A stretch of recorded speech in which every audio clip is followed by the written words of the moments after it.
really like introducing people to some scary plants. One day I'm going to get a great picture of an anchor plant and scare the bejesus out of everyone, because this is another plant also that's going to really entertain you if it doesn't capture you. Puya, there's several different species.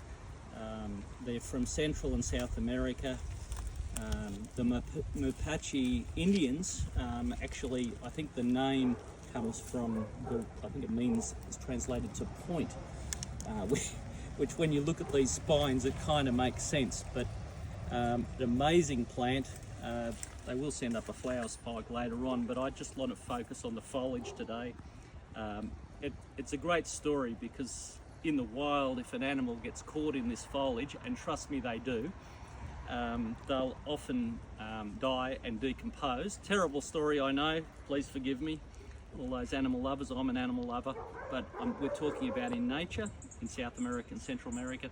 They get caught, they can't get disentangle themselves, and they will actually feed the plant.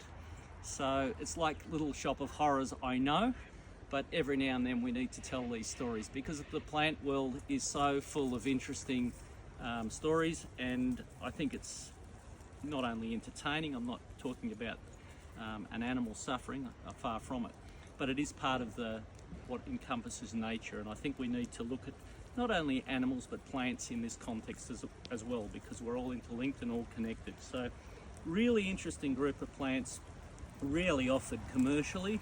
We occasionally sell a few to collectors, but it is more of a plant to tell a story and engage people with nature, and also the ethnobotanical context, where plants are from, how they connect to each other, to nature, to wildlife, and like I said, named by the Mapache Indians. So, all these things tend to have a context in someone's life somewhere, wherever they're from, and the ethnobotanical context of culture, plants, animals, tells a great story and sort of brings us all a bit closer together, and makes us more connected to nature. So I think sometimes we need to sort of, especially the younger generation, if we can sort of engage with them and with the stories of the plants and the animals that are around us, we can create a really interesting story, and that gets kids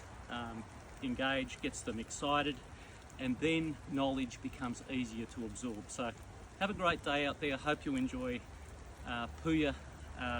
It's a great terrestrial bromeliad, and if you Google it or whatever, there's a heap of different species, and you can find out a lot of information on all the different varieties of Puya that are in the wild. There isn't a lot of cultivars available, especially in Australia, but there are a lot of species.